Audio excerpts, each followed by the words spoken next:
alms she bestowed. Of his father, Milton said that he destined me from a child to the pursuits of literature, and had me daily instructed in the grammar school and by other masters at home. Though the senior Milton came from a Catholic family, he was a Puritan himself. Milton's religion, therefore, was an outgrowth of family life, and not something he chose at a later period in his maturity. Education. Sometime, as early as age 7, but perhaps later, Milton became a student at St. Paul's School, which was attached to the great cathedral of the same name. St. Paul's was a prestigious English public school, what would be called a private school in the U.S. Milton spent 8 years as a pigeon at Paul's, as the students were known, and came out a rather advanced scholar. He had studied the trivium of grammar, rhetoric, and logic, and had probably been exposed to the quadrivium of mathematics, geometry, astronomy, and music. He had also learned Latin well, was competent in Greek and Hebrew, had a smattering of French, and knew Italian well enough to write sonnets in it.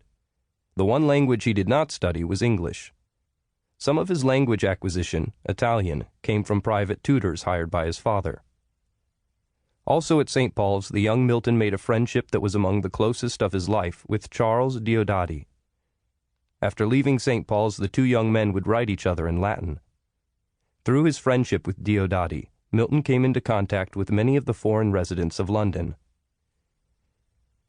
In 1625, Milton matriculated at Christ's College, Cambridge, intending to become a minister. Instead, Milton's facility with language and his abilities as a poet soon made the ministry a secondary consideration. Also, Milton was not pleased with the medieval scholastic curriculum that still existed at Christ's College. This displeasure caused him to become involved in frequent disputes, including some with his tutor, William Chappell. In 1626, perhaps because of this dispute, or perhaps because of some other minor infraction, Milton was rusticated, or suspended for a brief period. Whatever the reason, Milton did not seem to mind the respite from Christ's, nor did the rustication impede his progression through the school in any significant way. In March of 1629, Milton received his B.A., and 3 years later, in July 1632, completed work on his M.A. In completing these degrees, Milton had already become an accomplished poet. His first significant effort was the Christmas ode, On the Morning of Christ's Nativity. Evidence also exists that he completed L'Allegro, the cheerful man, and Il Penseroso, the pensive man, while in college. These works had not achieved any notoriety for Milton, but they do demonstrate the genius that was within him. Early literary work.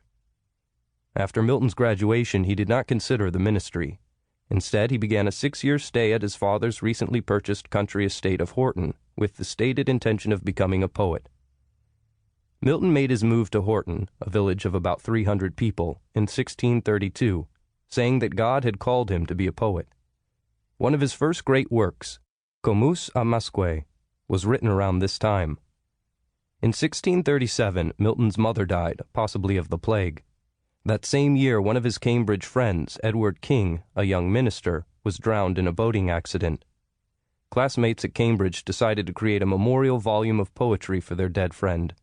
Milton's poem, untitled in the volume but later called Lycidas, was the final poem, possibly because the editors recognized it as the artistic climax of the volume.